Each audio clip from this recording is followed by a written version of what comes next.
message. So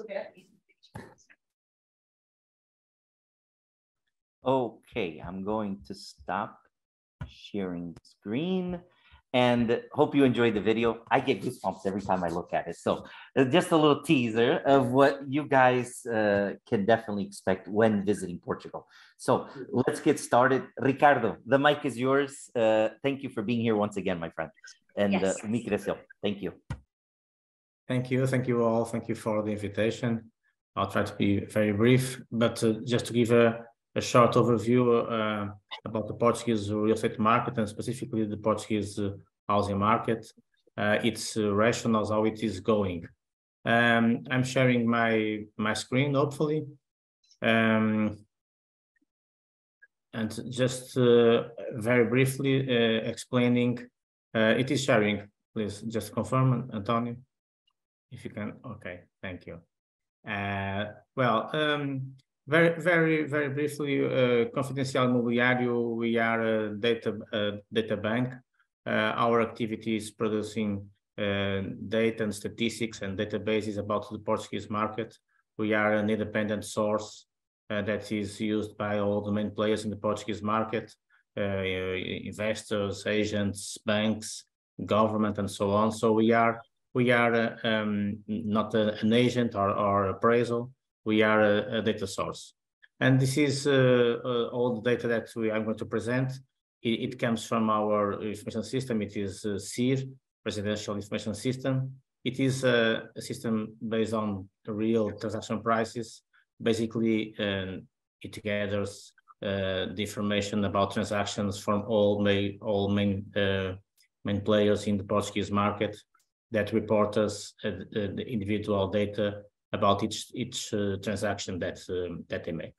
So it is based on this data and others that I have computed very briefly a pair of charts to give you an idea what is the situation in the Portuguese market. Here in this chart, what I want to give you as a perspective is how is the situation nowadays in Portugal in terms of new construction. Here we can see a relative high level of new dwellings coming to the market before the financial crisis. And we can compare how it was during the most difficult days of that crisis and how it is nowadays. Basically, here we see that Portugal nowadays is more or less making 1/4 of the new construction it was making before the financial crisis. So during that crisis, we had a problem of too much supply in the market, and that is not the case nowadays. Basically, what I want to talk about is from a foreigner perspective, whether it is not a good it is not a good idea to invest in the Portuguese market, if there are any risks that should be considered if we are a safe market to be invested.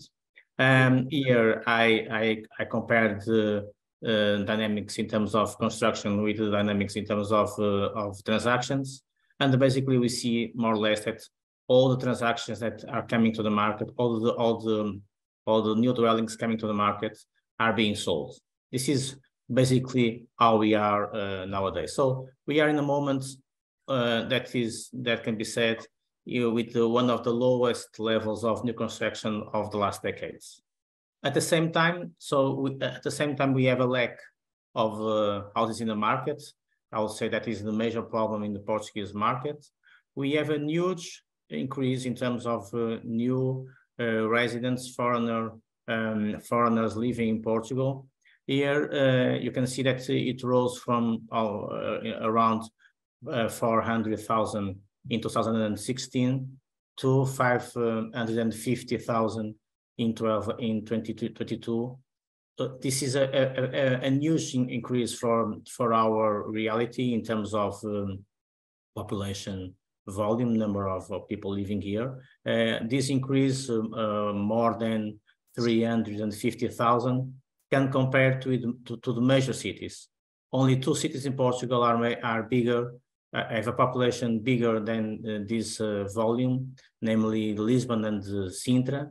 And therefore, if we gather all these new foreigners living in Portugal, since 2016, we would have the third major city in Portugal. So Portugal nowadays is really a new destination for touristic purposes, for investment, but for living.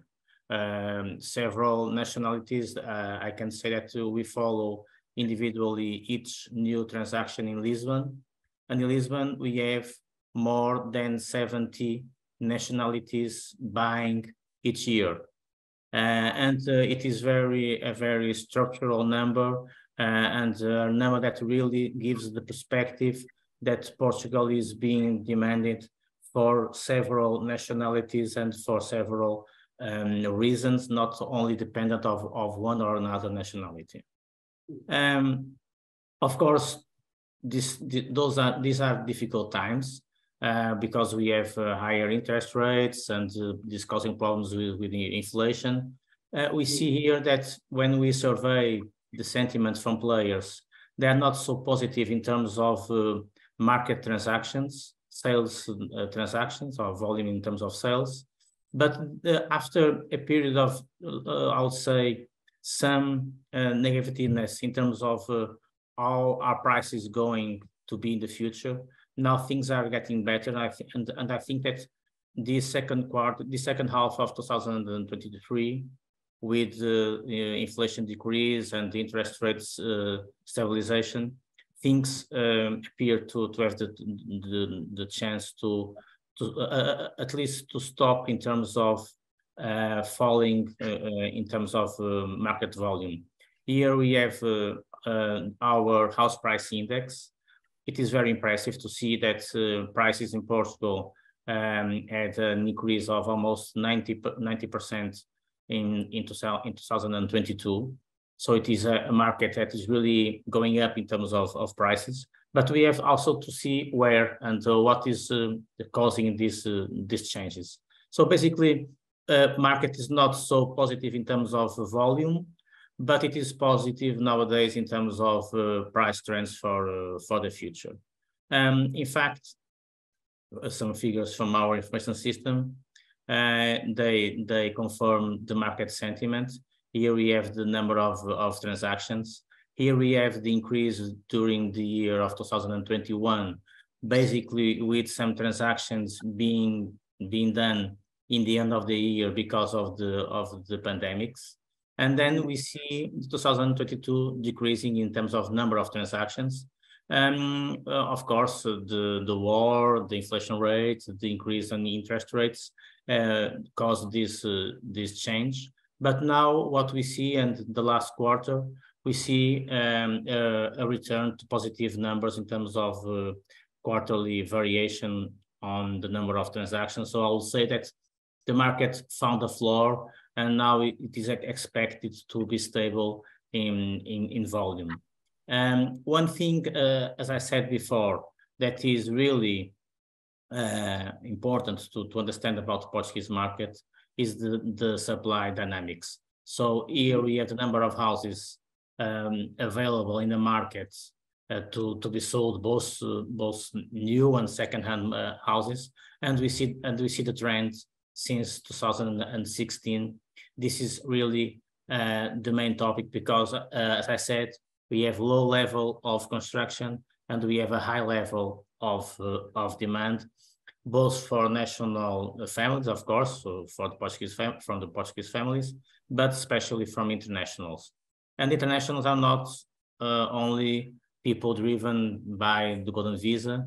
I would emphasize the Brazilians. Brazilians is the biggest international community in Portugal, and it is common people coming to Portugal to live and to make their lives. So it is not driven neither because of fiscal benefits or whatever. This is an important chart because basically I was explaining that Portugal is facing a very big price increase, but we have to see that information at local level. we see that Lisbon, that is the capital, had a 8% price increase in 2022. So below half of the total variation in terms of national level. And we see Porto also below. And then we see some interior and secondary cities, Vila Real in the interior, Santarém, Setúbal, Braga, Aveiro. Those are, I would say, low price markets that are facing a high level of price increase, moving toward the prices that are being observed both in Lisbon and in Porto. So before the pandemics, the pattern was a bit different. Lisbon and Porto were the motors for this price increase delivered by the touristic dynamics and the central refurbishment that has been very important over the last years. But then with the pandemics and especially with the increase in construction costs, the impact from inflation and so on, families are looking to secondary markets. And it is important to see that those markets facing high level of price increase, still they are delivering low prices. And those prices, for instance, Setúbal, that I'm emphasizing here, Setúbal is delivering a price that is more or less in the same level as the construction cost. So Portugal, it is many news comes to the market that I'm showing here at international level, at European level. Countries like Portugal with high level of price increase. This is an information that really creates a doubt about if Portugal is a safe or not country to invest. But this needs to be put under context, because what is happening at the local level here inside Portugal is happening between European countries. What we see here is that more developed and mature and expensive countries are having less price increase. And those emerging countries are those that are having higher price increase.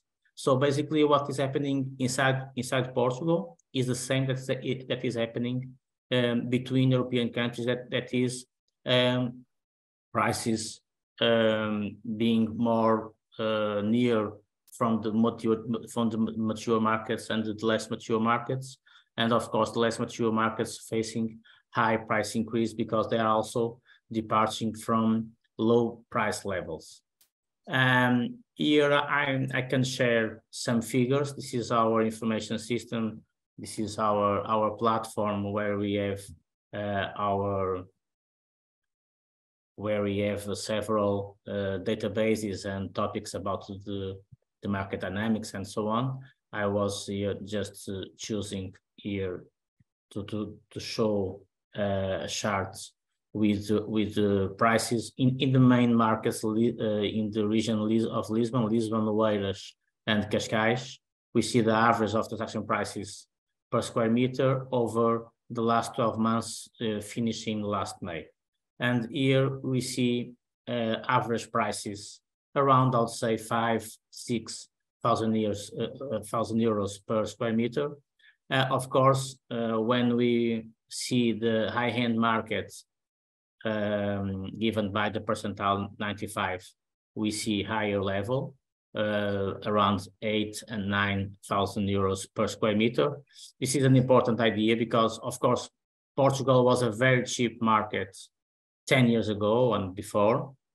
Nowadays, it is important to see that Portugal is a value for money market, no longer a cheap market. If I go here to the center of Lisbon, this is a system where we have information geolocated at zip code level, and I have designed here before this presentation this location. This is the center of Lisbon.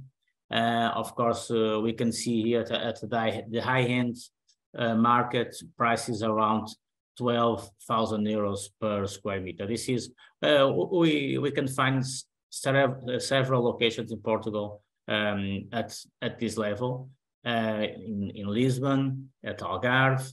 Of course, if we go to the north to Porto, we will find not so high prices, but even though for this market reality, if I design here very quickly in this location, we see the high-end markets in the skirts of 6 to 7 thousand euros per square meter. This is very recent for our reality. I would say that in 2007, 2008, this market would be in around 2 to 3 thousand euros per square meter. But at the same time, it was a market only oriented and dependent on the Portuguese and domestic demand. And of course, the international demand, the urban refurbishment, the touristic dynamics bring a big change to this market. So just to end my presentation and for some questions if you have, let me. I'm sorry, this is in Portuguese. This is Lisbon. It is interesting to see the share of international buyers in Lisbon. It is stable in around 30% in number. This is central Lisbon. It is stable, even though since 2021 and 2022 as a consequence, there is no golden visa. It was stable. I would say Lisbon, for Lisbon, it was very important, the golden visa, to put Lisbon in the radar. But nowadays, Lisbon is itself a mature market, and it is a fantastic city. I'm from Porto, but even though I love Lisbon, it is a fantastic city. And it is interesting to see how it is resilient in terms of the demand from international buyers. The last figures from 2022, I'm sorry, it says 19, but it was 22. It is interesting to see the share from American buyers in Lisbon. There were no American buyers, I would say, 3 or 4 years ago. It is very recent. But even in Lisbon, there is no tradition of English buyers. English buyers used to be a reality in Algarve. And we see several, of course, Chinese, French, but all these top 5 nationalities are making more or less 50% of the market. Many other nationalities are buying in Lisbon and looking for Lisbon and Portugal to invest and to be they started maybe to relate with this market as a tourist, and then from a tourist experience they got an investor, and after an investor they are living in Portugal. And this is a big change for our reality. So I'll say more or less this was what I wanted to share with you. Basically, sharing the idea that Portugal is no longer a market driven by low prices. It is a fantastic market and the place and the country to live, and that is, of course, signalized by prices that are in fact at a very high level compared to the past. This is, of course, also a problem when we compare prices to the Portuguese level of income.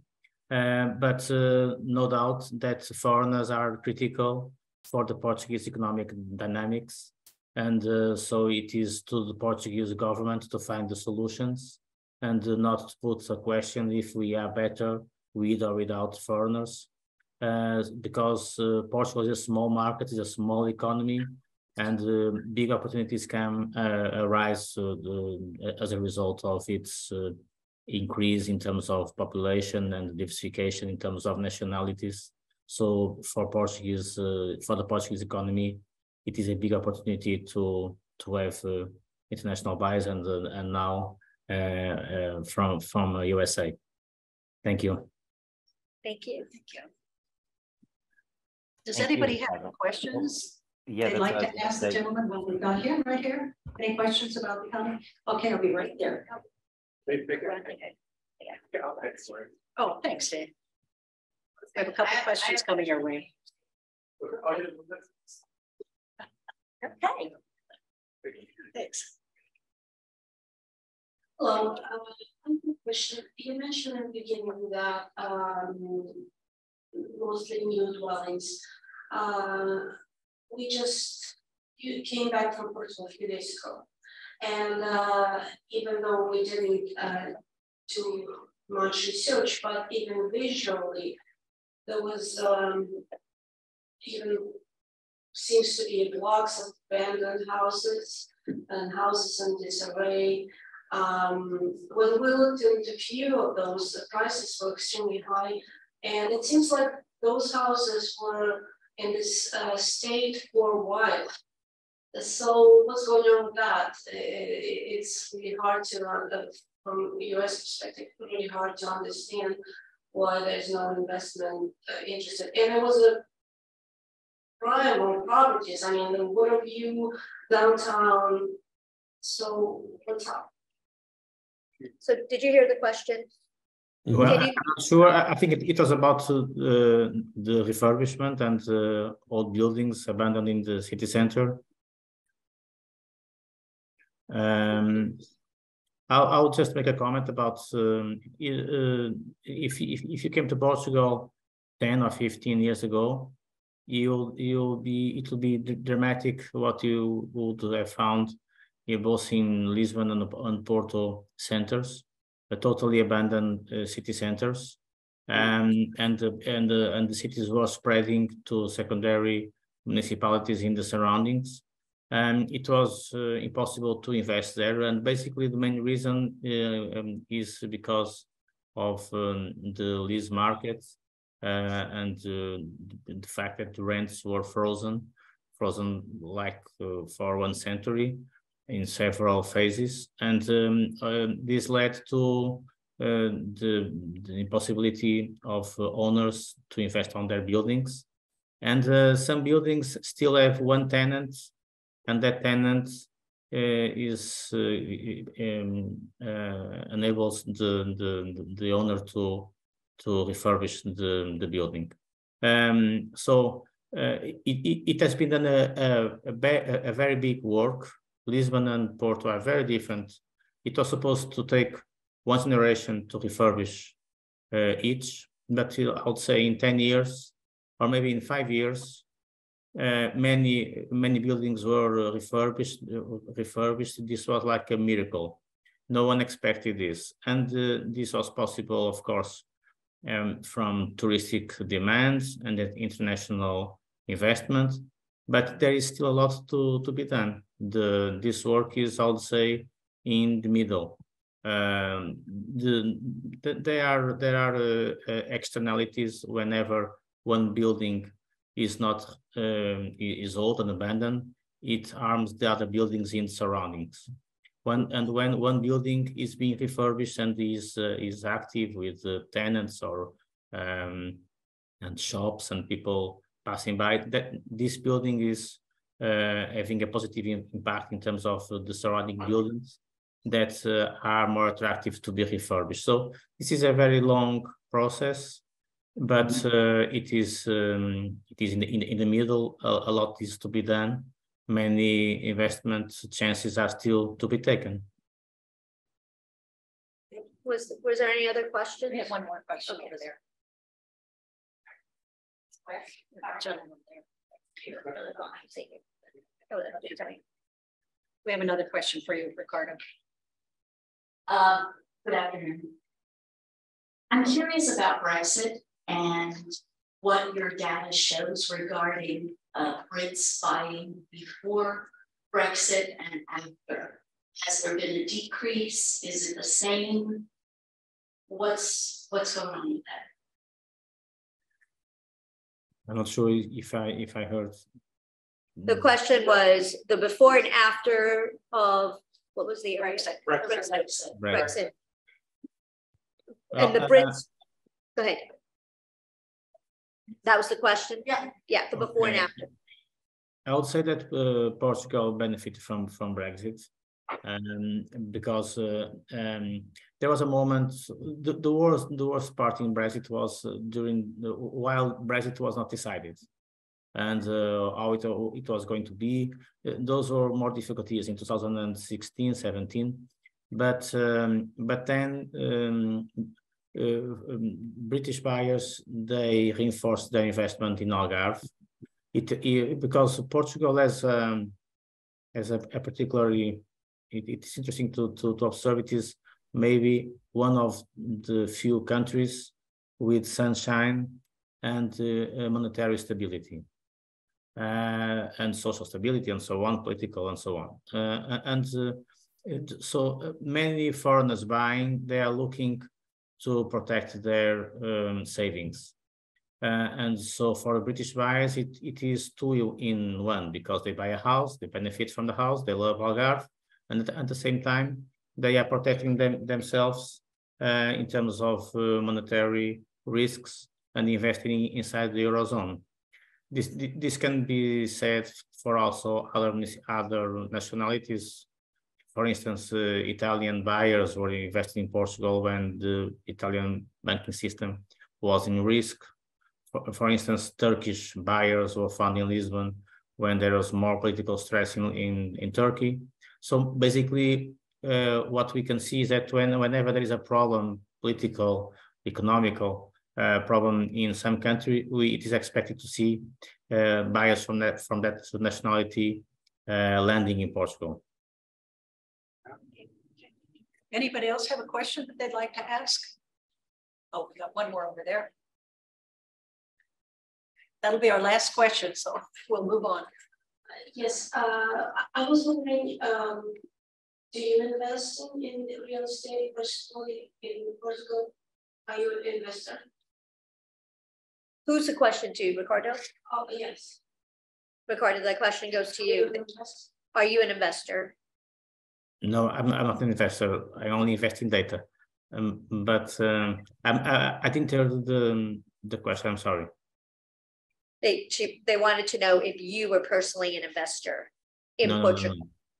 No, me as a data bank, I have a contract with the market that not being part of the market. I'm just providing data, gathering data, producing research, and what I sell is data and research. Oh, thank you. House? Okay. Actually, he owns his house. He does own his house. Oh, no, I know that. I just want to make sure. So, Antonio, you can unmute yourself, and then we'll go to the next person. Sure. Thank you, Ricardo. Thank you very much to all. Thank you, Ricardo. Thank you, Ricardo. We appreciate all of your information. It's great. Thank you. Great presentation, and then we'll share your contact information as well in the end. I'm sure Beth will with everyone.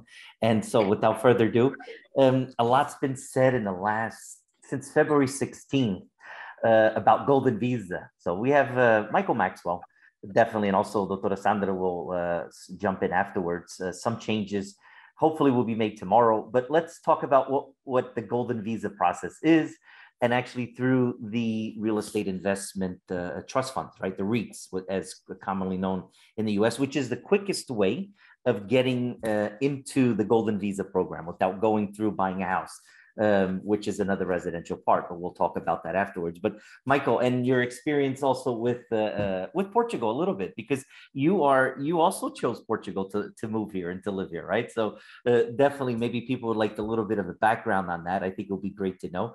And then, so if you briefly just talk about what are the Golden Visa and the process, onboarding, etc., and the times. And tomorrow we'll have more information. So for sure. So Michael, the mic is yours, my friend. Okay, thank you so much, Antonio. Everyone, it's a pleasure to meet you. I really appreciate that you've put one of these together. So yeah, I've been living full time in Portugal since 2016. Luckily, it's always been my home from home. I am from South Africa originally, but to a mother born in Mozambique. So I was lucky enough to grow up with the Portuguese language in my pocket, as well as a Portuguese passport. So we've had family properties here since the early 80s, and we'd come out every year. So I've been naturally inclined to being here. I think to put in an American context, what's sort of drawing the crowd to Portugal is sort of what you'd see there, the southeast migration, people leaving the coastal cities, for places like Nashville, Atlanta, Huntsville, Asheville, etc., looking for work-life balance, affordability, possibly some fiscal and tax easing, access to healthcare, access to schooling. And that's really what Portugal offers in abundance, and what we're seeing here now, people are moving for lifestyle. That's really what it's all about. You have a big wave of baby boomers. I mean, the largest wealth accumulating generation in the history of mankind moving here. And why wouldn't you want to retire here? You have no inheritance tax, you have no wealth tax, no donations tax. But at the same time, in terms of the great wealth transfer, the money being handed over to generations that are receiving their generosity and their inheritance, also such a good place to work, live, and play. So we're seeing a big move here in terms of digital nomads, crypto investors, online gamers, VC, tech startups, I mean, you name it. And it's very exciting to be part of that wave, And if I think historically, your biggest limitation on Portugal were commercial opportunities. But at the moment, we're this little country bringing in the best of South Africa, the best of Turkey, the best of the US, the best of Brazil, people coming with drive, entrepreneurial skills, education, capital, and with a dream. That's the important thing, that the bar is quickly shifting, which is a relief for me, because my two little children have been born here, and I don't have to worry about them leaving to get a job somewhere else when they graduate from university. So it's a wonderful place to be. It lacks in nothing. I'm privileged enough I bought a house out towards Cascais 2 years ago. I'll come into Lisbon every day. It's an easy commute. You've sort of got this feeling that you've got a serious job in a serious world, but you can't shake the feeling that you're on a bit of a holiday at the same time. And that's the very unique thing about being here. And, the simple things in life are very easy to enjoy here. And that's really what I enjoy about it. And I think that's why so many foreigners have been drawn to the Portuguese Golden Visa program. It is the premier Golden Visa program globally. It is the benchmark. And what makes it really golden when compared to others is that it functions really well as a plan A and a plan B. In most of the other Golden Visa programs around Europe, which are all residency by investment programs, in order to keep the visa, but to a point that it can convert into something more interesting, like permanent residency or citizenship, you need to do at least 183 days in those locations. While in Portugal, it's a 7-day-a-year. If you have to average it out, keep the numbers simple, 7-day-a-year process. And after 5 years of doing that, you'd be entitled to apply for permanent residency or citizenship, which I'm not going to steal Dr. Sandra's thunder here and what she's going to talk about. So I'll leave it to the expert to talk about that. But if I had to look at our own adventure and journey, okay, so Equity Capital, the company I'm with, we are the advisors to a platform of investment funds. And these funds primarily invest into prime residential properties in Portugal. By investing 500,000 euros or more into one of these funds, the investor is entitled to a Portuguese Golden Visa. A Portuguese Golden Visa is a residency card for Portugal. It lets the holder of that card live, work, study in Portugal and have permanent Schengen visa travel rights at the same time. And I've already touched on the ability, how it can convert into something like a Portuguese passport, which of course is a European passport, which opens up a whole world of opportunities. We launched this business on the 1st of April, 2021. We've now passed about 110, 112 million euros of investment, which represents almost 400 investors. Of the 400 investors, the biggest demographic are Americans. We've got around 115 Americans. That's really across all the states and the full political spectrum, really looking at Portugal for a host of reasons. Following Americans, we've got about 55 South Africans. We've got about 50 Turks, and then an equal number of Brits, Brazilians, and Indian investors. And that would be, say, 36 to 39. So those would be our bigger demographics. And that's the wonderful opportunity that the Golden Visa has brought to Portugal, is that a group like ours could go from, understand 100 million euros in a place like the US is a small drop in a big ocean. But, in Portugal, that's quite substantial. And there are not too many groups that have achieved that within 2 years. So with no further ado, I'll quickly put up our brochure and give you a real Zoom trip through it. So as I said, we are Equity Capital. In Portugal, we are considered the founding unit holders of the funds to which we advise. We're the first people to invest in them.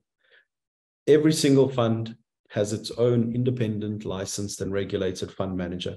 And those fund managers are there to make sure that everything that happens is indeed correct and in the best interest of the fund. So they've got fiduciary responsibility, okay?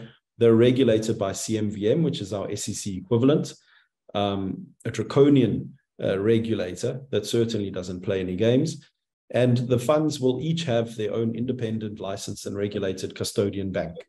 Okay, so how it works is Equity Capital, we only identify the investment opportunity through our own investment committee. We present it to the fund manager. The fund manager's investment committee checks that from a regulatory point of view, it's correct and that the commercials are correct. And then they instruct the custodian bank to make the investment. So any investment going through these funds goes through a very robust triple check system of governance. Okay, and that's of course very, very important. Unfortunately, in the interest of time, I'm going to have to skip over all these very, very beautiful photos of Portugal and some spectacular real estate and land on a less beautiful photo of my 6 shareholders. And here these gentlemen are. Why I'm highlighting this is that I suppose when you're looking at regulated products, so much of it is about the team involved and the ethos behind that team. And what drew me personally to Equity Capital, I mean, I've been in consulting prior to Equity for 13 years. I formed a fund manager in Portugal. I was on the board of multiple companies, and I used to advise a lot of particularly high net worth people on where they should live for tax reasons and then build investment structures around that. So I moved a lot of people to Portugal over the years as a result. And what drew me to Equity was the quality of the team. You know, in my 13 years of doing business at that point in Portugal, I hadn't seen a team of this quality come together before. And I think it's that same reason that we've resonated so strongly with Americans in particular. You know, Americans are very experienced and used to regulated product. They've got a very significant choice of options available to them. So they look at us with a very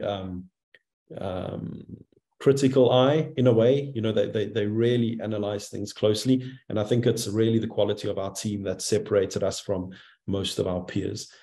And to give you some, you know, very high level insight, Garth Martin, for example, he's conceived and delivered on over 2 million square foot of mixed use real estate globally. A lot of that branded serviced residence projects. You'll find his work in the Maldives, in Abu Dhabi, Dubai, as well as Portugal. Arthur and Jeff Wire, the Moreno brothers, Antonio will know them as well. They are possibly your benchmark leading developer in Portugal. They've delivered on over 50 projects in Lisbon alone. Brent Shahim, he's based in Johannesburg. At one stage, Brent was the youngest serving CEO of a publicly listed company in Africa. It's a business he started himself, a business he ultimately ended up selling to WPP, Sir Martin Sorrell's agency, which if not the largest, is the second largest in the world. And Dimitri started a construction company in Dubai, which he grew to such a size that the Emirates Airlines Group acquired it from him. The important thing with that is you're talking about 6 shareholders that have really worked long and hard to be in a great position now. You know, they've learned a lot of important lessons along the way, and their reputations are everything to them. So you know that if they're going to come together to do anything in Portugal, it would be the right way. And that would have started with the appointment of Manu de Groot as our non-exec. He's a managing director of an international bank. He heads up their anti-financial crime and governance for the Middle East and Africa, which gives you an indication of the level of governance and professionalism within our own structure. Tracy heads up our governance. She's absolutely lovely. Most head of governance, you know, have a reputation of being pretty mean and nasty, but thankfully Tracy's absolutely lovely and a pleasure to work with. She's a previous Barclays Bank chief of staff and executive director at Standard Chartered. And Rex Tomlinson, who's been advising us from day one, he's a previous CEO of 2 FTSE 100 listed companies. So he's headed up 2 of the largest companies on on the UK stock exchange, essentially, Old Mutual and Liberty. So that's the sort of team that people would be dealing with, looking at these sorts of options. But moving away from that and getting more interesting, let's talk about the real estate. And clearly, we're believers in Portuguese real estate. I mean, we've picked up and noticed that there is ever-growing demand. Portugal has been punching above its weight. And just as people thought, well, prices had to start to plateau, well, suddenly America woke up to the potential of Portugal, and that's really just taking things to another level. But that said, rule number one, if you're in any sort of investment house, is not to lose money. So you want to see some strong fundamentals and a conservative approach. And we thought, well, what would be interesting is to put together portfolios of cherry-picked prime properties. Okay, and how we're doing that is we've developed a platform of now 25 of your leading real estate developers in Portugal, and we've negotiated first or early access to licensed projects that they launch. Okay, part of the reason you see so many rundown buildings in Lisbon is that your licensing and approval process is so long. I mean, it could be anything from 3 to 5 years before you can put a spade in the ground. So license risk is certainly not something we wanted to consider. In any big building, any big project, there's construction risk. Accidents do happen.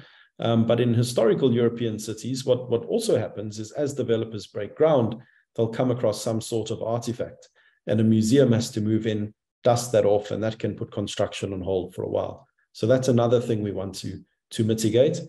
And lastly, sales risk. I don't have to tell a room of realtors that in any good project, the good units go quickly and the bad ones are left behind. So what we've negotiated by getting first access is the ability to cherry pick. We don't take more than 20% of the units in any one fund, in any one project. And by choosing first, we're getting those units that have something special about them to make them the first to rent or the first to sell. So these portfolios per fund of, say, 30 to 50 units or apartments or villas, it's literally the cherry picking of the best units from the best projects by the best developers in the best location in Portugal. And we're getting in with two important discounts on day one. Number one is a bulk purchase discount of up to 5%. And number two is a pre-build discount. And that's intentional. Obviously, we want to get in as low as possible. And the ambition is that when the properties are physically built and delivered, and you've got about a 2.5-year build period in Portugal on these sorts of projects, that what we paid is 15 to 20% less than what the project's worth in 2.5 years' time. Okay, that's good upside and growth when the property is delivered, but more importantly, it's downside protection. So if the market does move back, we've got enough of a cushion there to protect against the worst case scenario. And those are some, strong investment fundamentals. You want to see good potential upside, but strong downside protection at the same time. And we feel that we've managed to achieve it with that approach. So typically we would get access to projects in this condition, fully licensed, construction ready to start. We would choose the 2 or 3 units we like most. And you're looking at that 2.5-year build period to the delivered product here. And you can see that natural capital growth, that natural capital appreciation. When the units are delivered, they will be rented out for about 5 to 6.5 years. And then we will choose up cycles in the real estate markets to strategically start offloading certain units at certain times. Okay, so pretty conservative approach, buy well with upfront discounts, rent them out well, and then choose the right moment to sell in the future. And the funds to which we advise are conservatively targeting over the 7-year investment period, a net return on investment of 50 to 65%, depending on the fund that the investor chooses. Some funds are geared for a little bit more risk and higher returns, while others are a bit more plain vanilla and taking a completely different approach. So these were our first 3 funds launched, which thankfully are fully subscribed. There's 85 million euros of capital here. And these are the 2 new funds that we're onboarding investors into at the moment. The first, Pure Portugal, is a little bit more conservative, limited to Portugal, limited to real estate, resi, touristic, as well as prime retail opportunities. While Balance Plus is a little bit more punchy, targeting a higher return in that it also includes development stage risk as well as international venture capital opportunities. Okay. These funds are about a year into the subscription process, and they're about 50 to 60% fully subscribed. Okay. So moving very well and past the minimum thresholds that we need for them to justify their own existence. So they're already invested. The properties that are going in are truly lovely. The first, unit that we actually acquired together with the fund managers was this one here. And what we liked about this project was its location. Number one, it's as central as you can get. For those that have been to Lisbon, it's on the pedestrian road running from the main square on the river to the two squares in the center of the city. It also happens to be the last building in downtown Lisbon given a short-term rental license, which it's perfectly suited for because of its location. But if you had to have a look at its layout, 1,000 square foot, 2 bedrooms, both with en suites, a third guest bathroom, it's a pretty nice and comfy long-term rental option as well. And we certainly appreciated that flexibility. But the general standard and quality of the portfolio is truly exceptional, and we wouldn't have it anyway. This is a very boutique sort of project. There were about 15 units here, and we managed to secure the 3 units that had the most reservations on them. This project fully reserved within 6 hours of launching, and that sort of gives you an indication of the demand you see in Portugal in the prime residential space. Very expensive for your local or typical middle-class buyer in Portugal, but very much within reach for the international buyers that are moving here, many of whom are acquiring these sorts of property purely with equity and not taking out any leverage at all. Okay. What we are seeing so far is that all the properties that have been physically built and delivered to the funds, and when they are delivered is when we can reevaluate them and book the increase in value, they are up at least 15%. We were anticipating an average rental yield across the portfolio of around 3.85 to 4%. The portfolio is actually achieving 5.25% at the moment. Okay, so rental yields are looking good because, as we touched on in the first presentation, there's a pretty severe undersupply in Portugal at a time when the country's never been more popular, especially for international buyers, but also international people moving here and looking to rent. Okay, so we feel we're in a very good position in that with this platform of 25 developers, we've got our fingers to the pulse of supply. We see what's coming out first. We can see where major developers are launching major projects. It gives us an indication where to invest into a little bit of retail as well. So it's quite an exciting position to be in. Contrasting this project, this is actually your largest residential project in Portugal at the moment. In Lisbon, rather, 479 units are over here. It's a village to itself. The famous architect Renzo Piano did this. He did the Shard in London, if you're familiar with that. These are some of the star performers in the portfolio at the moment. Physically built, physically delivered, both rented out, this unit and this unit here. Increased in value at around 20% and rented out for a yield of nearly 6%. So these units are doing very well. In that we were strategic. We thought, well, Lisbon with the great views, the good weather does lend itself to outdoor living. And especially post-COVID, there's a real premium placed on outdoor space more than ever before. And we strategically selected the 2 one-bedroom units with the biggest terraces and with great views, knowing that if we could make those terraces pop and stand out, we could rent them at a premium. And that's exactly what's happened so far. When we start selling these properties, we've got a lot of exit strategies. Number one is we're going to offer the properties to investors in the fund, but at a 5% discount. Number two, we will sell them to the tenants that are renting them out. Number three, we'll use our institutional family office contacts to offload groups of properties. And number four, I'll be picking up the phone to Antonio and letting him do what he does best. And Antonio knows, he won't have a hard time moving this property. It is, the best stock from the best developers. So like most brokers or realtors in Portugal, I think he's pretty eager to sink his teeth into these portfolios. But as I said, the general standard and quality is exceptional. If any of you are a fan of Michael Fassbender, the actor, I can't tell you which one. I can tell you one of these apartments is his. But yeah, it's an exciting time to be here. I think we've had the right product at the right time. You definitely have a more sophisticated buyer coming to Portugal these days and moving here. We're very eager to be part of that journey and adventure. So once again, Antonio, thank you so much for arranging this together with your contacts, and it's an absolute pleasure to have presented this to you today. I think I'll open myself up to some questions now. Anybody have any questions out there? Okay, right there, one gentleman over there, and Deborah's got one back there. Thank you. That's a very good presentation. I would like to know what would be the entry level for an investor into your fund. There you go. Yeah, thank you. So investors are taken on from 50,000 euros as a minimum. Okay, we're averaging about 310,000 euros at the moment per investor.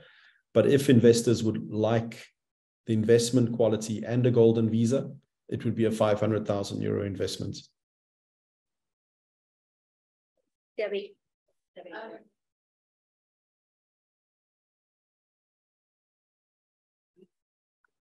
Thanks.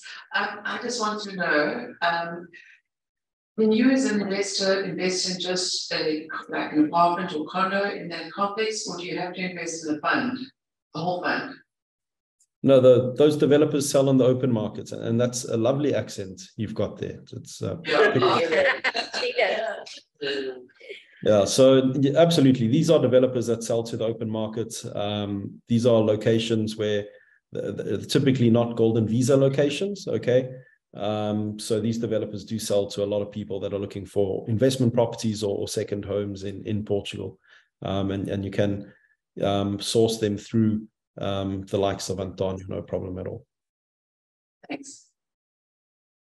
Got one more over here. Hello, great presentation. Yes, what kind of cap rate are you getting on this? Is there any guarantees or anything like that? Yeah, so you're legally not allowed to make any sort of guarantee. Okay, I've touched on the growth we've experienced at the moment. Per asset, we're averaging 15% growth at the moment from the time we reserve the property when construction starts to the time it's delivered and built. The rental yield is around 5.2. We're targeting, as I said, 50 to 65% net return on investment, which would mean average net IRRs throughout the investment period of 7 to 8%, once again, depending on the fund that you choose. How it works is the funds would pay 50% of equity to secure the unit, and the second 50% is taken at deed when the property is delivered. And that second 50% is leverage money, it's finance money. So there's no leverage taken during construction, which is really important, only when the property is delivered and as good as rented out, and that you, of course, you want a tenant there paying income to service the debt. But what it does give us is a bit more diversification, and we can push those IRRs a little bit more. But a 50% loan to value within a portfolio is very, very conservative. Thank you. Thank you. Thank you for the question.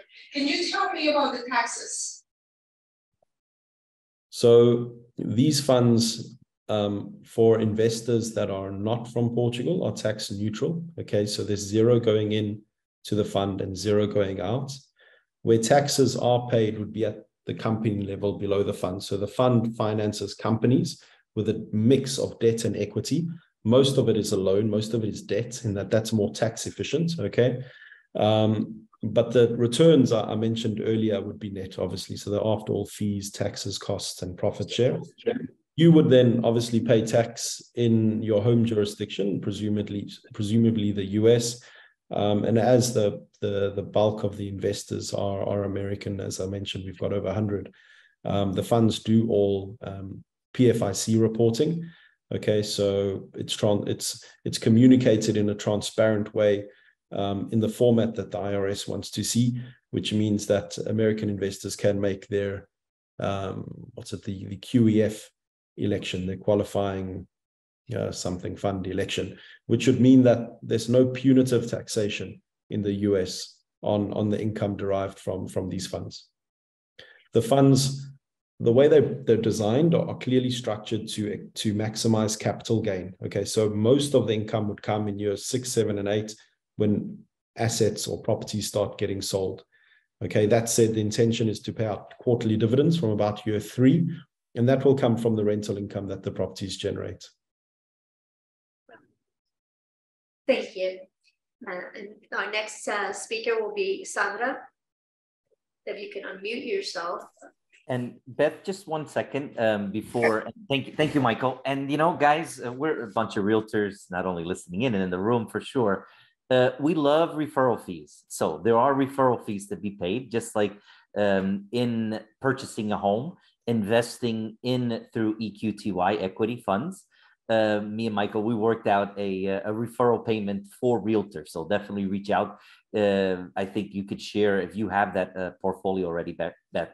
So definitely great. So it is the quickest way through Golden Visa. And as Michael had mentioned earlier before, and something about taxes, I would just like to say that one of the most important thing is then capital gains, not paying on it. And that's where really these funds do come into play. So thank you, Michael, for being here and sharing.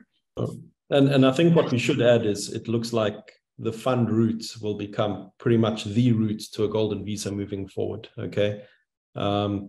16th of February, changes were announced. Every now and then we get a bit more clarity, and well, let's just say I'm smiling at the moment. The news that we received yesterday was exceptional, but I'll let Dr. Sandra take over from there. We do want to thank you, Michael, for participating with us. And we will, as Antonio said, as we go further, we'll make sure everyone has your contact information so they can reach out to you. That will go to all of our agents. And thank you so much. What a wonderful presentation. Okay, Antonio, thanks so much for having me. I think Portugal is exactly what you portray. It's about quality of life. It's about friendship and family values.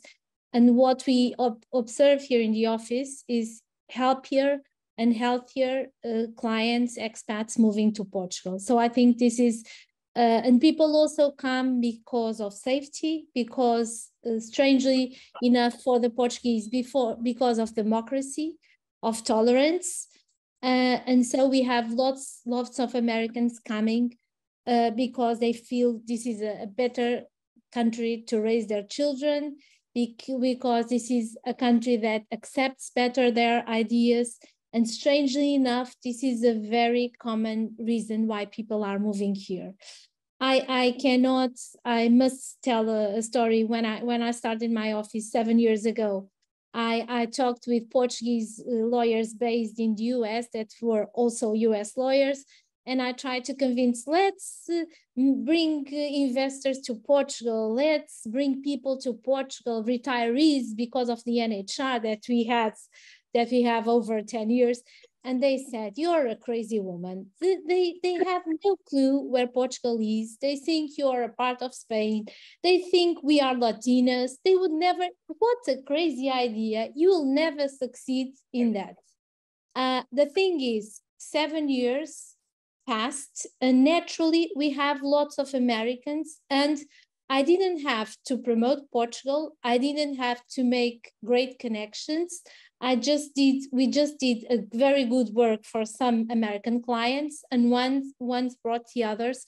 So in these last 6 months, we talked with 400 American families that wanted to move to Portugal and give a better life to their children. So even the things that we Portuguese complain daily, the national healthcare system that has lots of problems, but we rank 12th as a poor country, whereas the America, US, ranks 20th. We have an American client that she reduced first, she has diabetes type 1, and just coming to Portugal and living a less stressed life, eating a healthier, non-genetic modified food, she immediately dropped the insulin intake in half, which is significant. And also, once she's legally here, she can be inserted in the national healthcare system, and the national healthcare system covers fully all the medicines and all the treatments related to her diabetes type 1 situation. And this is major. This is the thing that we Portuguese still complain a lot and should be developed. And it's true that the government is investing less and less money in healthcare, but this is a major benefit. We had another client that had a severe kidney problem, and the dialysis will still be paid by the Portuguese government from the moment that he's legally here. So these are major benefits that it's also important to take advantage of. Another important issue is education. And this is something that with the visas, with the golden visa, with the D7, with the digital nomad visa, you can benefit from the Portuguese educational system. And that will, although we Portuguese complain a lot, and there are lots of developments to be made. For instance, my son and Maria's colleague son studied in a university that ranks very well in the international ranking, and we paid for the university yearly 700 euros. There are no student loans in Portugal.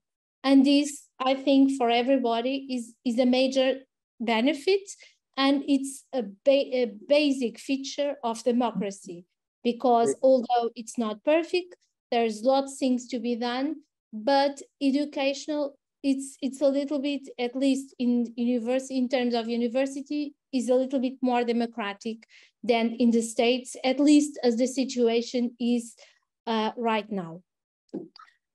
Letting these things, that these are and things for Antonio to talk, but I do think that also the Portuguese, perhaps we are one of the nations in Europe where it's good to raise a family, and we like children, and we accept children in restaurants. So I think, and lots of clients mention that.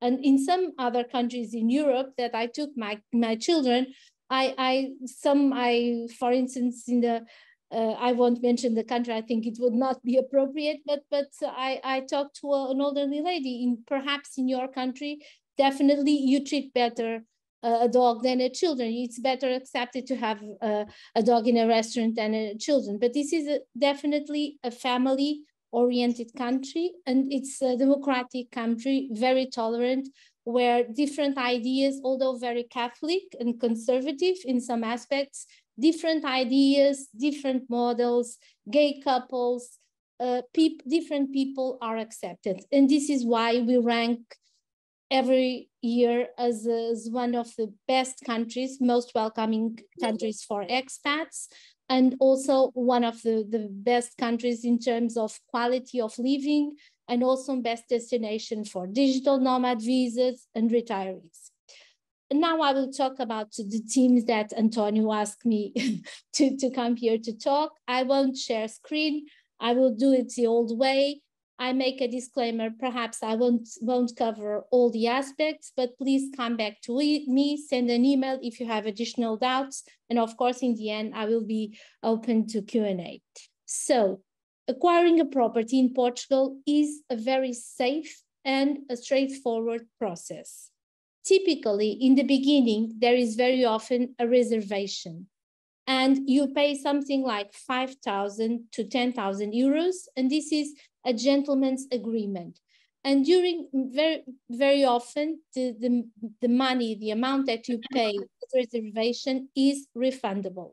And at this time, your lawyer, the property that you choose with a good realtor like Antonio, will be taken out of the market, and then you can go to your lawyer and ask your lawyer to do a basic legal due diligence to check the documentation, everything is all right with this property.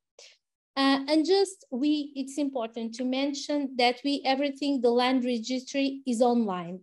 And with a simple code, you can access and know who is the owner of the property, who are the previous owners, if there's any litigation in respect to this property, if there are mortgages, if there are encumbrances. So you will have the ID of a property in the whole Portugal. with a simple code. And this grants lots of safety in the business and makes it very safe. So in Portugal, it's not needed to have something like the title insurance, because you will know with this code and with the access to the land registry exactly what is the situation of the property. After the reservation, and although it's not mandatory, typically it's almost the rule, always the rule. There in some exceptional cases might not be so, but normally we do a promissory contract where you express all the details of the deal, all the details, the description of the seller, the details of the buyer, the details of the property and its situation, and all the date of completion, the methods of payment, if a prorogation is allowed. So if what arises, if there is a conflict, how to deal with conflict. So all the aspects in respect to the purchase process can be and should be detailed and expressed in a promissory contract, which is important. Typically, it's a simple, not a very complicated document, but there are some details that you have to be aware and you have to take care. Sometimes, very often, the devil is in the details. So I have seen 20-year, 25-year litigation in respect to small details of promissory contracts. So at our office, we know to prevent, and lawyers are always to prevent pathological situation. If everything goes right, there are no needs for lawyers. The lawyers are here to prevent and to make sure you don't have risks, any type of risks. After the promissory contract, typically there is the deeds, and in the deed typically is done by a notary. It's very often an independent authority, but has public authority. So the notary, it's another grantor of legality in the process, and he will check, double check all the legal documentation and all the aspects and make sure that everything is legal, everything is straightforward, that there are no loose hands in the process. After in the notary itself, and in the day you sign the deeds, it is immediately registered in the land registry and before the tax authority. This is something typically that the notary does at the same pace immediately after the deed. So this is something with no risk. It's absolutely safe. In terms of, I would add, and I think this is important, that after buying a property in Portugal, you only have to pay less than a city council tax that varies from council to council, but it's less than 1% of the tax value of the property, which is typically much less the transactional value of the property. Just to give an idea, and due to the inflation and the increases of the prices, I have an apartment that is worth something like 500,000 euros in Lisbon. And I pay yearly, I pay in terms of taxes, 500 euros in 2 installments.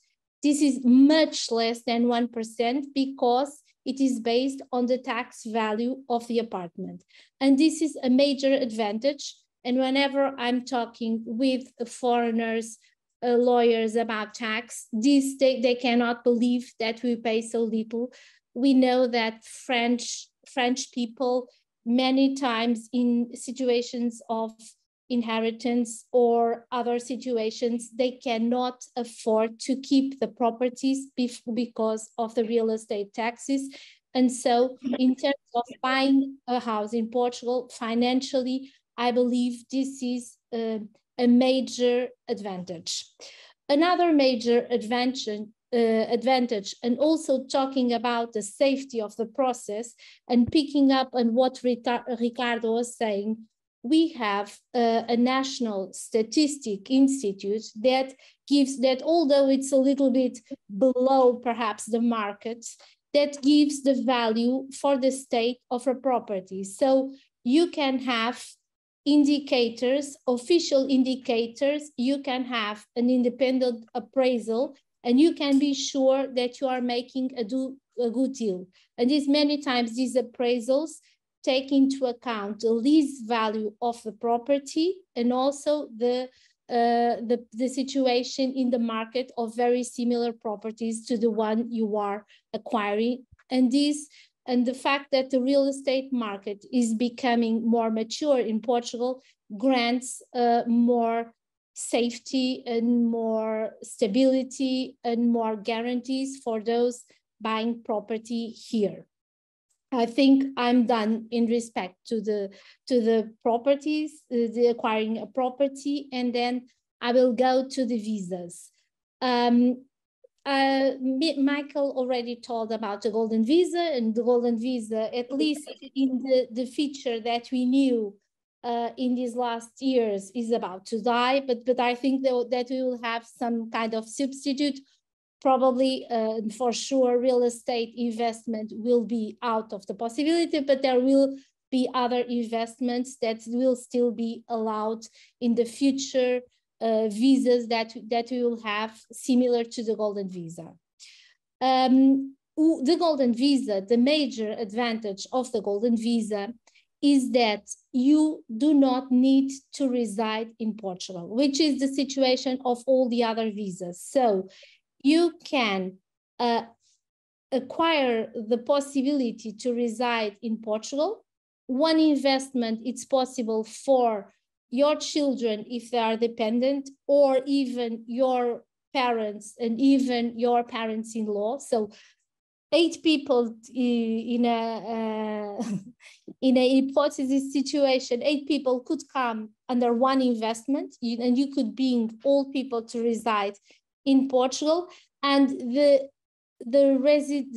you only would have to be in Portugal 14 days within a 2-year period. So you would not be obliged to reside in Portugal, although you would have the full possibility to live in Portugal if you want and for how long you want. You will also would have the possibility to travel freely within the Schengen space. If you reside in Portugal, you could benefit from the national healthcare system, the school system, and if you reside in Portugal and meet other criteria, you could access, after 5 years of living here, of the Portuguese citizenship and hold one of the best passports in the world. Once you have a Portuguese passport, you could choose to live in any European country and live, work, or study in any European country, which is a major advantage. So, but now the golden visa is ending, so we have another hypothesis very used from the Americans, which is the D7. This D7 is a great option for all those that can reside in Portugal, because other than the golden visa, all the other visas are residential visas. The D7 has very low requirements. So in terms of financial requirements, you only have to earn on average on passive income 760 euros, which is the Portuguese minimum wage per month, plus 50% for a spouse if you bring your spouse under your visa, and 30% for each child. But a couple, they could have 2 independent visas if they meet the criteria. So this would be the financial requirements of the D7. The D7 is a visa for those who have passive income. And passive income is income that you don't have to work for, such as typically a pension, interests, royalties, rentals. So this would be an income that you don't have to work for. And the financial requirements, I will recap, it's 760 euros per month, plus 50% if you bring your spouse under your visa, and plus 30% for each child, but the financial requirements are very low. Other than the financial requirements, nowadays, it's also important to show proof of accommodation. So it would be many times, to be on the safe ground, you would need a 1-year lease prior to initiating the process in your country of citizenship or legal residency.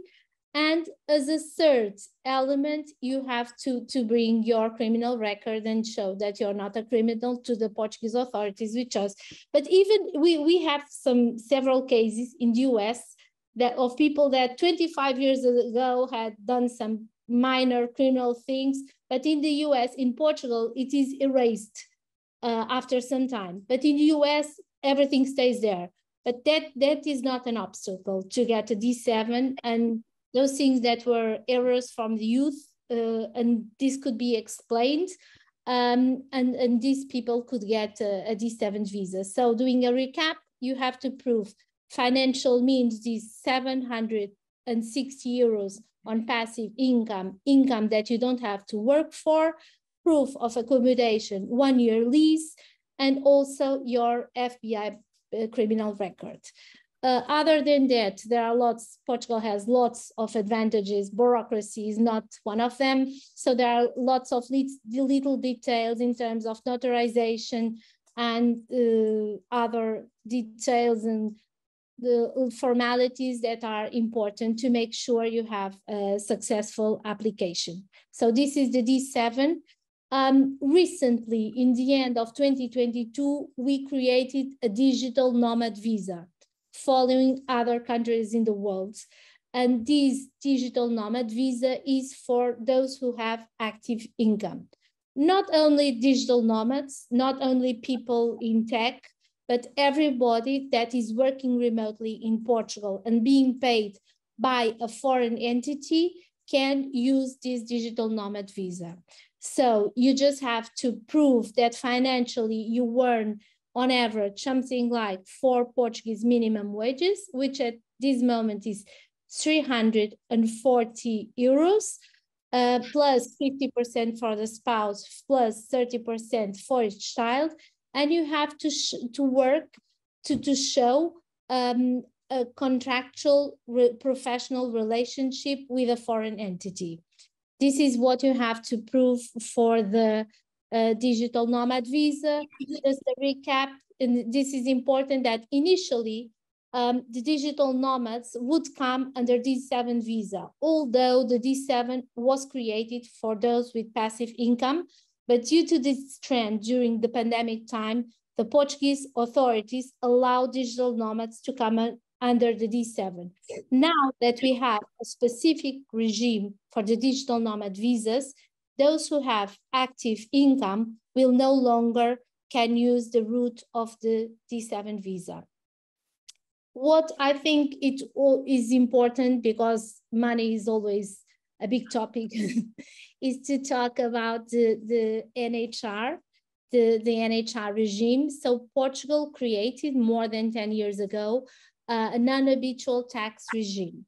And this non-habitual tax regime, it's important to explain how this works. So first, you get a visa. So you have to have civil residency in Portugal, which grants the right to work, live, or study in Portugal. And afterwards, you have to register before the tax authority to become tax resident. And on a third path, you can apply for this non-habitual tax regime. And this normally, according to conventions to avoid double taxation, the pensions are taxed where a person resides. And Portugal initially exempted the pensioners that moved to Portugal totally from paying taxes. Nowadays, the retirees only pay 10% in respect to their pension, but only pay this amount as long as they are not paying 10% or more in the country that is sourcing, that is paying this pension. And this is, for the Americans, is very important, because many times they are still taxed in the US in respect to their social security, and they can be totally exempted in Portugal. This NHR also facilitates the mechanisms to avoid double taxation. So automatically with the NHR, you don't have to pay taxes in Portugal in respects to the royalties, the interests, and the rentals that you have in your country of nationality, of residency, as long as you pay taxes in this country. And this is a major advantage because this works with the NHR automatically. Other than that, the Americans and other nationals, Portugal has conventions to avoid double taxation with almost all the countries in the world. So people can be certain that they will not be double taxed because there are several mechanisms to avoid double taxation. So this will not be a problem. And what we have heard from all our clients, especially Americans, is that they are sparing a lot of money when moving to Portugal, sparing a lot of money. When they go to a hospital, they cannot believe what they pay. They ask twice or three times to make sure that the bill is correct. As a last aspect, I think it's important to clarify some misconceptions that we have about the NHR. With the NHR, it's not automatic. You have to apply for. There's a timeline to do it. You still have to present tax returns in Portugal, and you might be, in some cases, still have to pay taxes in Portugal if you have income that generates somehow taxes. What I would add is what Michael already mentioned, but it's a major advantage of ours. In Portugal, there are no inheritance tax for direct heirs and spouses. There is no wealth tax, and typically, a person will be treated like a Portuguese when it has its legal visa and will entitled to work, develop any type of activity, own a firm, buy property with no limitation, and will be treated as a Portuguese except for very exceptional situations. And as I normally ended it, because for me as a lawyer and as a jurist, this is important. It's important to say that we are one of the safest countries in the world, but on the flip side, we are one of the first countries that abolished death penalty. We are extremely about family, Catholic, conservative, but we were one of the first countries to accept gay couples and to accept different ideas from different people. And this is a major reason for many people to come here, especially Americans. I think I have it all. Thank you. But let me tell you if there are any questions. Sandra, thank you so much. We can't tell you how much that information is so helpful to us. It sounds like you're going to have a lot of clients coming from the United States over there because you make it sound so welcoming. And over here, Matt's got a bunch of pamphlets over there. There's Sandra's about the visas as well. So how about any questions for Sandra? Yes. Anne? And I've got one. I was reading about the visas, and one of the opportunities to become a member or to get a visa was participating in the arts and sciences and in rehabilitation projects. I thought that was quite interesting that they're giving back to the community. Do a lot of people use that? Do they partake that as one of the options for getting a visa? Excuse me, can you please repeat? I didn't. Okay, is that better? Okay, this one's better. This one. Is that better? Okay. Yes, and I was reading about the visas, and it says you must fit at least one of the following categories. And one of the categories was to acquire participating in giving to the arts and the culture and heritage, or participating in helping in rehabilitation of older buildings, depending on the price point. Do people designate what they're going to do with those funds to be able to get their visa? Is that something that's used often? I think that what we're talking about is about the golden visa investment. In some cases, it is possible to get a lower golden visa investment if you rehabilitate an older place more than 30 years old. I think, is that it what you're talking about? Yeah. Yes. And what was the concrete question? The other one is about giving back to the arts and sciences as one of the requirements. So you're giving back to the about the arts and societies. This is a type of golden visa that it's almost charity, and up to now almost nobody use it. I think that perhaps in the future there will be very interesting funds about that, but until now nobody really explored this possibility. But the way it was created by the state and the way it is referenced, it's as you give that money as a charity, and up to now, as according to my research, I didn't know anyone that got into that possibility, that used that possibility. But that may be in the future a big possibility for Portugal. If you promote it rightly, Antonio, you have an idea. There you go. Go ahead.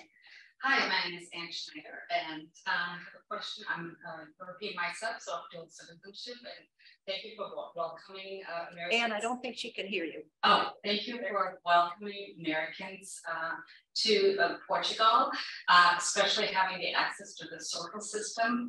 So now I'm gathering, or I'm curious to know, you were talking about the different visa options. Now, what's the trick? I mean, does it cost anything to apply to these visas? Because I know in Europe, in Germany, for example, if you come to the United States and you apply for 2 visa, you have a certain minimum investment requirement. So is this like a free visa situation, or what is it? So I will explain. There are 2 options. In respect to the D7 visa and the digital nomad visa, there is no requirement, no investment, 0 investment. So you just have to prove that you on the D7 that you have an average passive income of 760 euros per month, which is very low. In terms of the golden visa, you do have to make an investment. The standard investment is 500,000 euros. The minimum investment is 280,000 euros. But on the flip side, you can have the possibility of living in Portugal and travel freely in Europe if you want, but you don't have to live here.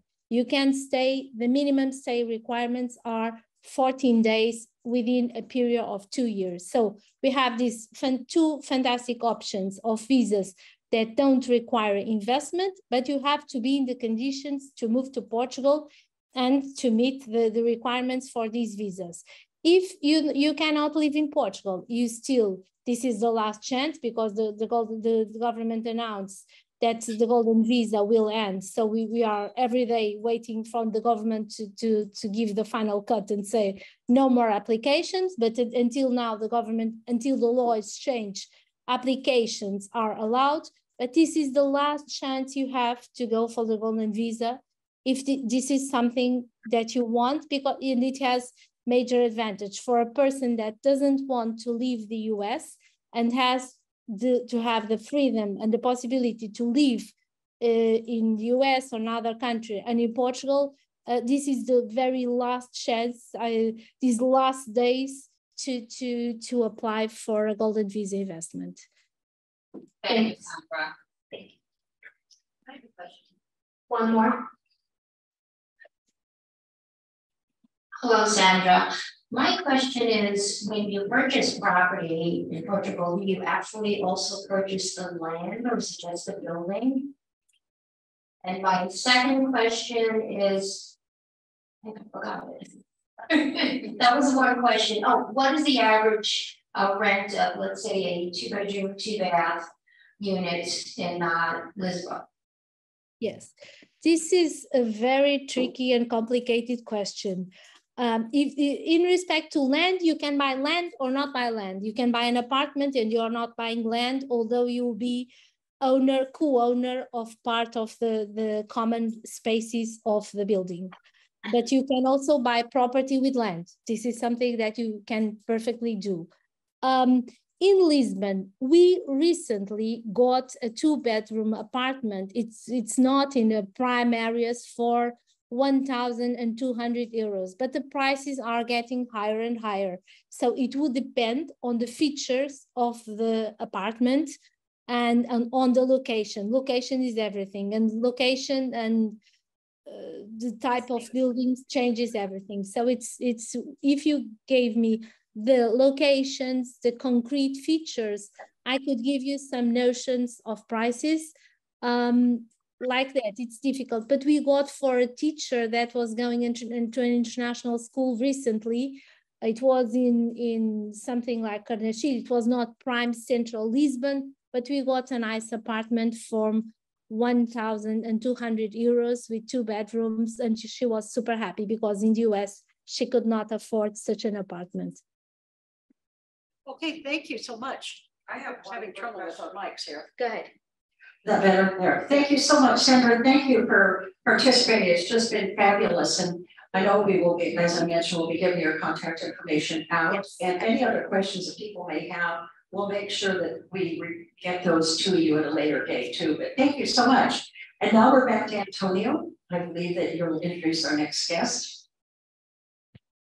Absolutely. Thank you. Thank you, Doutora Sandra. Another ambassador for Portugal.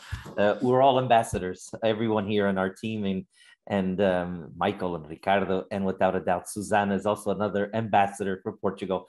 And she's going to talk to you a little bit about, briefly, because we do have a little bit of time, but I think it's just on the key points on maybe on what a loan and the process of a foreigner buying, the LTV ratio, and maybe even touch upon the interest rate. So the mic to you, Susanna, please. Thank you, Antonio. Thank you for the invitation. I'm gonna try to share the screen, and I will gonna share a brief presentation of our loan process. Just a minute, please.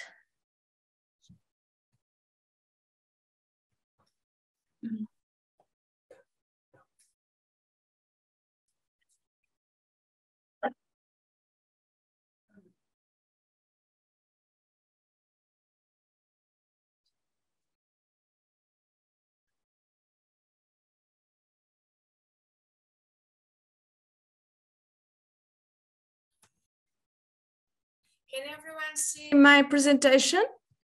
Yes. Okay, our mortgage loan, we borrow 60% of the LTV, the loan to value. The term of the contract is 35 years, and the age limit at maturity is 75 years. We have a fixed rate for the first year. Our maximum bonus is 15%, remaining variable term index to Euribor 12 months. We used to work with Euribor 12 months. Today it's about 40.08%. And if you want to end the contract early, the early amortization of home loans, it's for 2% flat rate. And the early amortization of home loans in the floating rate is 0.5%. There are a major benefit to non-resident person that is not necessary have a life insurance. It's not mandatory, is necessary for the residence clients, but for non-residence people, is not mandatory have a life insurance. That is really a really major benefit and advantage. Our documents request for loan are similar for the resident people, is the identity card or passport, our fiscal identity number, the last tax declaration, your pay stubs. If you are a self-employee, then you have to collect all your receipts and send us to the last 3 months. And then we have the bank statement, the last 3 months also, your address proof, and all documents related with the property. It's also important to have all your income documents proof if you want to have this as a advantage to us. If you want to present more positive conditions to approve the contract. The documents requests for opening an account are similar than the documents for the loan to hire loan. Is that an identity card or passport, the fiscal identity number, the last tax declaration, pay stubs, bank statement, and address proof. They are the main documents that we need to approve or to present the proposal. Then they are, depending on each client, there are some different details, but this is the standard conditions. If you have any doubts, any questions, you may send me an email and I'm available to answer any question.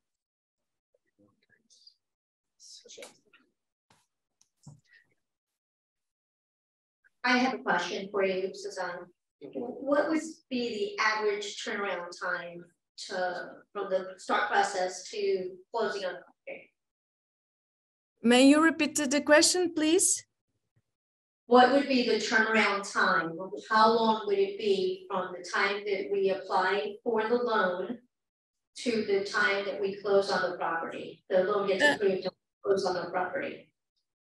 The time time frame. 1 month normally. Okay, thank you. You're welcome. Does anyone else have any questions? Okay, that was pretty straightforward. Thank you, Susan. Oh, there is one question. It's the down payment, is that what you're talking about? Yes. That was 40%. Is that a 40%, Susanna? 40% doesn't, or just let me, or no, just let it also is a down payment. 60% loan to value. I believe that's what she said. They did. Yeah. Any other questions? Okay, well, thank you. That was, I know we were waiting for that information because that's what we do on a daily basis. So thank you so much for providing all that to us. We appreciate that. And Antonio, we're back to you again. Thank you. And if you want to just stop sharing your screen, Susanna, please. If you want, and if you go and to stop share on your screen. Not your video, the share screen. Just stop sharing. You have to. There should be a little red bar up on top. But something that thank you, Susanna. And you can turn your video on. That's okay. Something that Susanna, when you had asked that question, which is very important to note, we're going through the process right now. For example, somebody buying a property here, okay, where they're actually buying with no money down. Yes, they're going to need the 40% at the closing, but the property is going to take about 1.5 years or 2 to complete, where they can, the bank loans the initial 60%. So in essence, you're buying with no money down. You're going to need it in about 1.5 years, the 40%, but the bank can do that. And Susanna can verify that as well, or confirm, because basically the bank finances even building a home, a brand new home, or in construction, renovation, the bank can also will loan for that amount. So that it's important to keep that in mind, because we're doing that a process right now. And so we're a client, absolutely no money down, right, Susanna? And so it's important to keep that in mind. But yeah, thank you, Susanna. Right. Is that a major benefit that we have until the formal document? We can anticipate that money. Absolutely, until the closing, what Doutora Sandra mentioned in the escritura, the public. Exactly. Exactly. The public deed. Until the public deed is done, that's when you need the 40%. Up until then, of course, with the stage payments done with the engineer of the bank, they make sure that the building is done and what was completed or agreed upon in the promissory contract note with also where Doutora Sandra mentioned. So there is the checks and balances, of course, because the bank is just not going to give the money to the builder, and it goes to the builder. It doesn't go to you. It goes to the builder. And so, and they protect themselves, but they are able to, in essence, lend the money without you physically until the actual deed is done. So thank you again, Susanna. And yeah, again, everyone, Thank you. everyone, their contact information, Beth and Glo, you guys could share it. And yeah, you know, we're all ambassadors for Portugal. I'm an ambassador. I'm only great as my team that is around me and that help me complete the transactions. And that's what it's about. Beth, you had that firsthand experience speaking with every single one, and that's what's important. So having the right professionals, but also having the right realtor. Okay. And definitely there is, and that's something where I could talk to you about probably just to finish off. We have a few minutes, but real quickly, there are lots, all the brands that you have in the US, whether it's your top brands, A, B, C, whether they're green or yellow or blue. I'm not going to mention any names. We all have our own. There are here in Portugal. So working directly with them, but also having the realtor, a member of the National Association of Realtors. Okay. Looking for someone that is a CIPS designee as a realtor, okay, the Certified International Property Specialist. You guys are going to be doing for sure some classes on it. So definitely, guys, they're going to open up doors at being a CIPS designee. And then you can connect with other realtors, CIPS, not only here in Portugal, but worldwide. So, but we are talking here in Portugal, but definitely here in Portugal, the relationship that we have with the National Association of Realtors, for me to become a realtor and be part of the National Association of Realtors is through the IRM, the International Realty Member. So that's how I am able to be part of the National Association of Realtors. We do have a global ambassador. Our global ambassador is Marisa Kagan. Not only she is for Portugal, for Spain and Italy. So definitely, if you want her contact, do reach out to me. If you're looking for maybe a CIPS agent or a realtor, again, through the International Realty Member, and every single country throughout the world, we have bilateral agreements and partners with the associations. I'm not a member I'm a member of the National Association of Realtors, but I am not doing this webinar under any association here. Okay, this is just our team that we get the job done.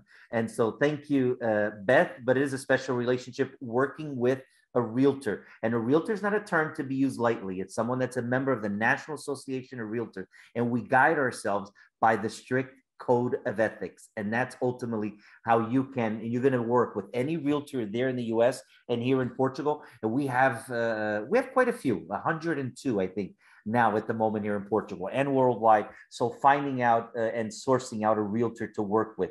I'm just one of them. There are quite a few here, whether Lisbon, Algarve, throughout from north to south. Don't forget about the islands too, of Madeira and the Azores. We didn't mention them, but that is also part of Portugal, definitely. So guys, thank you for not only for Ricardo had to leave and Michael as well, Doutora Sandra for being here, great ambassador as well. Susanna, an ambassador, she's Thank here you. in one of Portugal's best kept secrets, which is the Minho region in the north, definitely one of Portugal's best kept secrets. And with that said, I think we're right on the finishing 5-minute mark. So Beth, back to you, my dear Glo, and everybody listening. Thank you so much.